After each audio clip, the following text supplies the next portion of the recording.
Hello दोस्तों। तो कैसे हैं आप सभी लोग। उम्मीद करते हैं आप सब बढ़िया होंगे, फर्स्ट क्लास जिंदाबाद, एकदम अच्छी तैयारी कर रहे होंगे और अपने सपनों को साकार करने के लिए पूरी मेहनत कर रहे होंगे।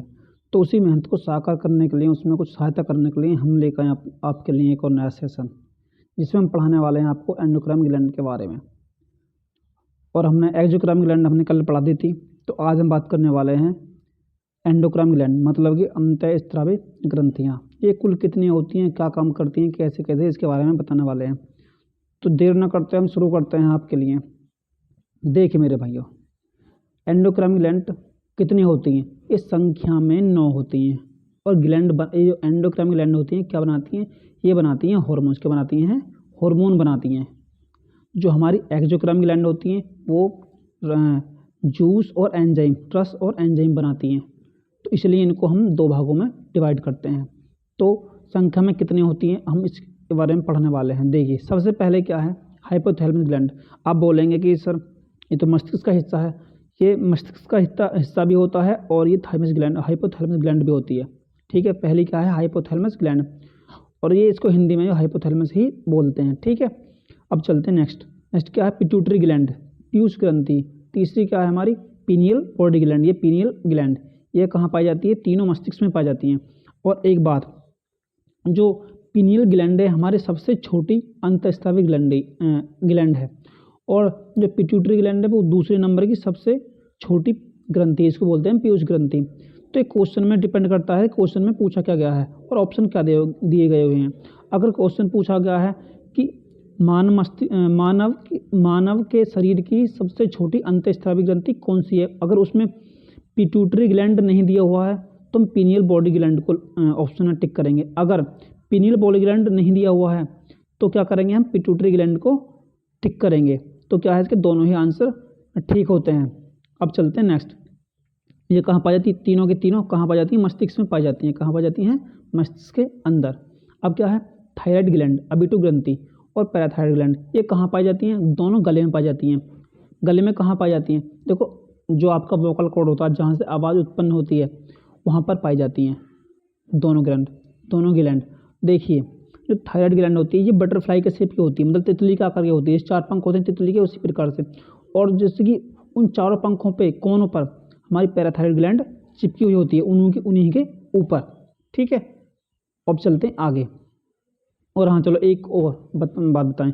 एक और क्या, अगर हमारे शरीर में आयोडीन की कमी हो जाए, किसकी? आयोडीन की कमी हो जाए, तो जो हमारी थायराइड ग्लैंड है ये फूल जाती है। क्या हो जाती है? फूल जाती है, जिसको बोलते हैं हम घेंगा रोग, इंग्लिश में बोलते हैं गोइटर। चलते हैं नेक्स्ट, क्या थाइमस ग्लैंड, ये कहाँ पाई जाती है? ये हमारी चेस्ट में पाई जाती है। कहाँ? छाती के अंदर पाई जाती है। और ये एज बढ़ने के साथ साथ इसका जो साइज है वो घटने लगता है, और 30 साल के बाद ये गायब हो जाती है शरीर के अंदर से। तो क्या बोलते हैं, जो एज बढ़ने के साथ साथ गायब होती है, कभी कभी क्वेश्चन बन के आता है कि 30 साल के बाद मानव शरीर की कौन सी ग्लैंड खत्म हो जाती है या गायब हो जाती है? वो क्या है? Thymus gland. और अब चलते हैं आगे। और एक बात और देखिए, ये क्या करती है? डब्ल्यूबीसी को मैच्योर करती है। क्या करती है? डब्ल्यूबीसी को मैच्योर करती है। तो ये हमारी इम्यूनिटी बढ़ाने का भी काम करती है साथ साथ में। तो इससे कई सारे काम होते हैं। तो आगे क्या है, 7 नंबर क्या है, अग्नाशय। 8 नंबर क्या है, अधिवृक्क। ये कहाँ पाई जाती हैं? ये अधिवृक्क किडनी के ऊपर पाई जाती है। कहाँ? किडनी के ऊपर पाई जाती हैं। नंबर 9 क्या है, गोनेड्स, जो कि लैंगिक जनन ग्रंथियाँ होती हैं, वो आंतों के नीचे पाई जाती हैं। तो अब बात करते हैं हम थायराइड ग्लैंड के बारे में। सबसे पहले बात करेंगे हम थायराइड ग्लैंड के बारे में, इसी से कुछ क्वेश्चन बनाएंगे आगे। देखिए मेरे भाइयों, हम बात करते हैं थायराइड ग्लैंड के बारे में। यह 2 हार्मोन बनाती है। कौन कौन से? थायरॉक्सिन हार्मोन्स और कैल्सिटोनिन हार्मोन्स। जो थायरॉक्सिन हार्मोन्स होता है वो 98% तो बनाती है, लेकिन कैल्सिटोनिन हार्मोन्स बनाती है 2%। ये थायरॉक्सिन हार्मोन्स करता क्या है? थायरॉक्सिन हार्मोन्स करता है वाटर बैलेंसिंग, बॉडी के अंदर वाटर बैलेंसिंग सबको कौन मैनेज करता है? हमारा थायरॉक्सिन हार्मोन्स। और कैल्सिटोनिन क्या करता है? कैल्सिटोनिन करता है जो हमारे ब्लड में एक्सेस अमाउंट में जो कैल्शियम होता है, जैसे कि हमारी बॉडी में एक्स्ट्रा कैल्शियम हो गया ब्लड के अंदर, तो उसको हड्डियों के पास, जिस हड्डी के पास कैल्शियम की कमी होगी वहाँ तक पहुँचाने में मदद करेगा। कौन? कैल्सिटोनिन। अब चलते हैं हम क्वेश्चन पर। अब चलते हैं हम क्वेश्चन के ऊपर। पहला क्वेश्चन क्या बोलता है कि सबसे बड़ी अंतःस्रावी ग्रंथि कौन सी होती है? तो मैंने अभी आपको बताया था, चलो इसके बारे में आपको नहीं बताया, लेकिन इसका आंसर क्या है? इसका आंसर क्या है? हमारा थायराइड ग्लैंड, थायमस नहीं, thyroid gland answer is the right answer, is the right answer. Thymus gland ये मैंने बताया था आपको, ये एज के साथ छोटी होने लगती है और 30 साल के बाद ये गायब हो जाती है। पीनियल ग्लैंड, ये पीनियल क्या है? सबसे छोटी अंतःस्रावी ग्रंथि है। और पीयूष क्या है? पीयूष ग्रंथि क्या है? सेकंड नंबर की सबसे छोटी पीयूष ग्रंथि है। ठीक, अब चलते हैं नेक्स्ट क्वेश्चन पर। नेक्स्ट क्वेश्चन क्या बोलता है? नेक्स्ट क्वेश्चन कहता है कि सबसे छोटी अंतःस्रावी ग्रंथि कौन सी है? ये क्या करेगा कि क्वेश्चन ऑप्शन के ऊपर डिपेंड करेगा। क्या करेगा? ऑप्शन के ऊपर डिपेंड करेगा। मैंने अभी आपको बताया था, अगर ऑप्शन के अंदर पीनियल नहीं दिया हुआ है तो हम पीयूष को टिक कर देंगे, पीयूष ग्रंथि को टिक कर देंगे। अगर पीनियल दिया हुआ है तो हम पीयूष ग्रंथि को टिक नहीं करेंगे, हम टिक करेंगे पीनियल ग्लैंड को। पीनियल ग्लैंड क्या है? सबसे छोटी हमारी अंतःस्रावी ग्रंथि है। तो भाई इसे ध्यान से देखना, यहाँ बहुत ज़्यादा कन्फ्यूजिंग होता है पीयूष ग्रंथि में और पीनियल ग्रंथि में। ठीक है, अब चलते हैं नेक्स्ट क्वेश्चन पर। नेक्स्ट क्वेश्चन क्या कहता है? दूसरे नंबर की सबसे छोटी अंतःस्रावी ग्रंथि कौन सी है? तो यहाँ पे कन्फ्यूजन होगा। आदमी सिर्फ क्या देखता है? देखो, जब हम एग्जाम देने जाते हैं तो उसके हमारे दिमाग पर एक एक्स्ट्रा प्रेशर होता है, जिससे कि हम आधी बातों को पढ़ ही नहीं पाते हैं। क्या देखते हैं हम देखते हैं सिर्फ सबसे छोटी अंतःस्रावी ग्रंथि कौन सी है, और देखने के साथ में ही आए बाएं कुछ नहीं देखेंगे, सीधा पीयूष ग्रंथि पे ओक कर देंगे। तो क्या है? इससे हमारा क्वेश्चन गलत हो सकता है। तो हम क्या करेंगे? पहले पूरा क्वेश्चन पढ़ेंगे। क्वेश्चन में क्या कहा गया? क्वेश्चन में कहा गया है कि दूसरे नंबर की सबसे छोटी अंतःस्रावी ग्रंथि कौन सी है? तो दूसरे नंबर की होती है भाई पीयूष ग्रंथि। कौन सी? पीयूष ग्रंथि। ठीक है, अब चलते हैं अगले क्वेश्चन पे कि अंतःस्रावी ग्रंथियां कुल कितनी होती हैं, मतलब संख्या में कितनी होती हैं। मैंने कितनी बताई थी आपको? अभी मैंने 9 बताई थी। ठीक है, तो इसका answer b is the right answer, b is the right answer. अब चलते हैं नेक्स्ट क्वेश्चन पर। नेक्स्ट क्वेश्चन क्या बोलता है? थायराइड ग्रंथि कहाँ पाई जाती है? थायराइड ग्रंथि कहाँ पाई जाती है? गले में पाई जाती है, मुंह में पाई जाती है, छाती में पाई जाती है, पेट में पाई जाती है। तो अभी सबको पता होगा, मैंने आपको कई बार बता दिया, ये कहाँ पाई जाती है? गले में पाई जाती है, इज द राइट आंसर। अब चलते हैं नेक्स्ट क्वेश्चन पर। नेक्स्ट क्वेश्चन क्या बोलता है? थायराइड ग्रंथि कौन कौन से हार्मोन बनाती है? थायराइड ग्रंथि कौन कौन से हार्मोन बनाती है? मैंने अभी आपको बताया था कि थायरॉक्सिन और कैल्सिटोनिन बनाती है।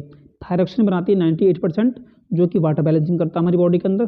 कैल्सिटोनिन बनाती है 2%, जो कि हमारे ब्लड के कैल्शियम को नियंत्रित करता है, उसको मैनेज करता है।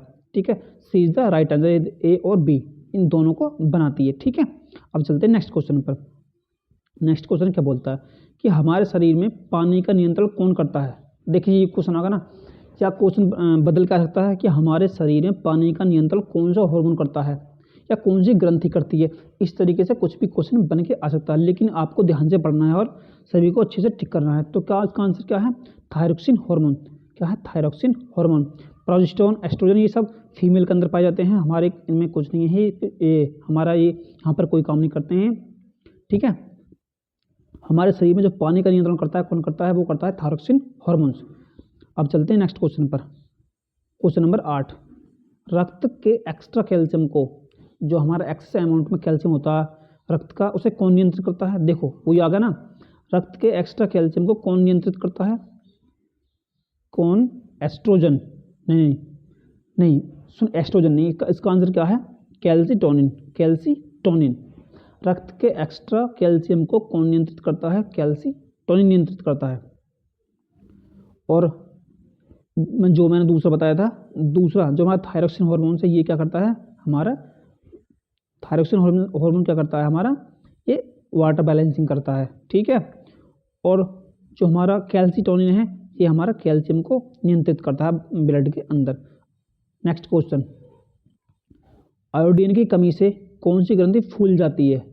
मैंने अभी आपको बताया था कि आयोडीन की कमी होने पर हमारी जो गोइटर घेंगा रोग होता है वो बन जाता है। और वो होता क्यों है? जिसके आयोडीन की कमी होगी तो हमारी थायराइड ग्रंथि है, ये फूल जाती है। क्या हो जाती है? फूल जाती है, और ये एक्टिवेट नहीं हो पाती, अपना काम सही से नहीं कर पाती। तो क्या है? हमारी थायराइड ग्लैंड। आयोडीन की कमी से कौन सी ग्रंथि फूल जाती है? Thyroid gland. अब चलते हैं आगे। जड़मावनता रोग किसकी कमी से होता है? जड़मावनता होता है क्रेटिनिज्म, इसे बोलते हैं, इंग्लिश में बोलते हैं क्रेटिनिज्म, क्रेटिनिज्म डिजीज। ये किसकी कमी से होता है? देखो मेरे भाइयों, ऑप्शन क्या है? रेनिन, साइटोकाइनिन, थायरोक्सिन और एंड्रोजन। तो इसका सही आंसर क्या है? Thyroxine hormone. क्या है? Thyroxine hormone. थायरोक्सिन हार्मोन की कमी से ही जड़मावनता रोग हो जाता है। ये होता क्या है? देखिए, ये छोटे बच्चों में होता है। क्या? जैसे कि बोल देते हैं कि मंदबुद्धि बालक है या मंदबुद्धि बालक है, तो उसका क्या है? IQ लेवल कम हो जाता है, वो सही से जवाब नहीं दे पाता, सही से बात को समझ नहीं पाता, उसको बोलते हैं क्या? जड़मावनता रोग। तो आंखें थोड़ी फूल जाती हैं, मोटी मोटी हो जाती हैं, इस तरीके से हो जाता है, तो इसको बोलते हैं जड़मावनता रोग। अब चलते हैं नेक्स्ट क्वेश्चन पर। थायराइड की कमी से कौन कौन से रोग नहीं होते? देखो मेरे भाइयों, थायराइड, सबसे पहले हमको ये पता होना चाहिए कि थायराइड की कमी से कौन कौन से रोग होते हैं। थायराइड की कमी से कौन कौन से रोग होते हैं? इसमें थायराइड नहीं, हम बोल सकते हैं थायरोक्सिन हार्मोन्स बोल सकते हैं। यहाँ से क्या बोल सकते हैं? Thyroxine hormones. ठीक है, तो क्या है? हशीमोटो रोग, हशीमोटो डिजीज, इसे इंग्लिश में इसे बोलेंगे और हिंदी में इसे बोलेंगे, तो मैंने आपको ऐसे ही से लिख दिया है। घेंगा कोइट रोग, ये भी इसी की कमी से होता है। जड़मावनता, ये भी इसी की कमी से होता है, लेकिन रतौंधी विटामिन ए की कमी से होता है। तो इसमें पूछा क्या गया? इसमें पूछा गया है कि कौन सा रोग नहीं होता? कौन सा रोग नहीं होता? जड़मावनता जो है ए, रतौंधी रोग, इसकी कमी से नहीं होता। हशीमोटो डिजीज भी थायरोक्सिन हार्मोन की कमी से होती है। घेंगा रोग भी इसी कमी से होता है। जड़मावनता भी इसी कमी से होता है। तो सब ये थायराइड ग्रंथि से रिलेटेड है, लेकिन रतौंधी क्या है? ये आंखों में होता है, विटामिन ए की कमी से होता है। ठीक है, अब चलते हैं नेक्स्ट क्वेश्चन पर। नेक्स्ट क्वेश्चन क्या बोलता है? पैराथायराइड ग्रंथि कहाँ पाई जाती है? देखो, ये थोड़ा गलत हो गया है, यहाँ पर गलती लिख गया है। यहाँ क्या लिखा जाएगा? ये कहाँ पाई जाती है? कहाँ कहाँ पाई जाती है? ये पैराथायराइड ग्रंथि कहाँ पाई जाती है? ये गले में पाई जाती है। कहाँ? गले में पाई जाती है। और यह थायराइड ग्रंथि के ऊपर पाई जाती है, क्योंकि थायराइड ग्रंथि की जो शेप होती है वो बटरफ्लाई की तरह होती है। तो उसके जो पंख होते हैं उनके कोनों पर पाई जाती है। इस तरीके से आप इमेज बना लीजिए दिमाग में कि हाँ, ये वहाँ पर पाई जाती है। तो answer A is the right answer. अब चलते हैं, पैराथायराइड ग्रंथि संख्या में कितनी होती हैं? पैराथायराइड ग्रंथि संख्या में कितनी होती हैं?